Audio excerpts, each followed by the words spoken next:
నమస్తే అండి, నేను మీ Divya. Welcome back to Vizag secret flavours. నా ముందు పోస్ట్లో మీకు చెప్పాను కదండి, మేము ఉండే దగ్గర వరదలు రావడం వల్ల ఇక్కడ నాకు వీడియోస్ చేయడం అయితే కుదరలేదు.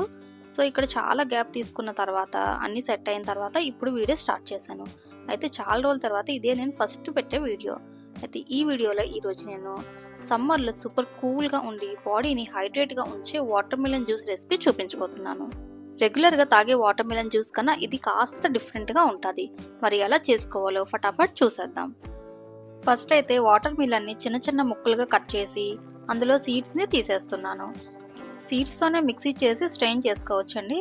కాకపోతే అలా తీస్తే కాస్త ఫైబర్ అంటూ పోతుంది కాబట్టి నేను ఇలా సీడ్స్ తీసి చేస్తున్నాను. ఇలా చిన్న చిన్న ముక్కలుగా కట్ చేసుకున్న తర్వాత నైఫ్తో కానీ లేదా ఫోర్క్తో కానీ సీడ్స్ తీసుకుంటే చాలా ఈజీగా వచ్చేస్తాయి. ఇలా సీడ్స్ అన్ని తీసేసాక మిక్సీలో వేసి దీన్ని జ్యూస్ చేసేసుకుందాం.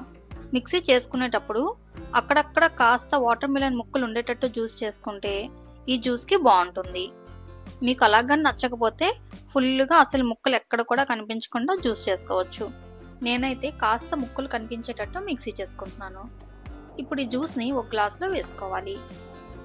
ఈ జ్యూస్ తెలిసిందే కదా, ఇందులో స్పెషల్ ఏముంది అనుకుంటున్నారా? ఇప్పుడు ఈ వాటర్ మిలన్ జ్యూస్లోని 2 మెయిన్ ఇంగ్రీడియంట్స్ వేస్తానండి. అవి వేయడంతో ఈ జ్యూస్కి ఒక సూపర్ టేస్ట్ని ఇవ్వడమే కాకుండా బాడీని అయితే ఫుల్గా హైడ్రేట్ చేస్తుంది. ఫస్ట్ది బ్లాక్ సాల్ట్. ఇది 1/2 స్పూన్ వరకు వేసుకోవాలి, లేదా చిన్న స్పూన్ అయితే 1 టీ స్పూన్ వేసుకుంటే సరిపోతుంది. నెక్స్ట్ది నిమ్మకాయ. నిమ్మకాయ 1/2 నిమ్మచెక్క జ్యూస్ వేసుకుంటే సరిపోతుంది.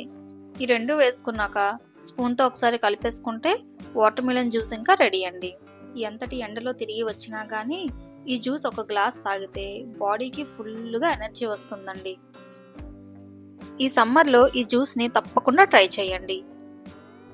మరి ఈ సమ్మర్ సూపర్ కూల్ డ్రింక్ మీకు నచ్చితే ఈ వీడియోని లైక్ అండ్ షేర్ చేయండి. అలాగే ఈ రుచి మీకు ఎలా అనిపించిందో అని కూడా కామెంట్స్లో తప్పకుండా తెలియజేయండి. అలాగే మర్చిపోకుండా ఈ ఛానల్ని సబ్స్క్రైబ్ కూడా చేసుకోండి.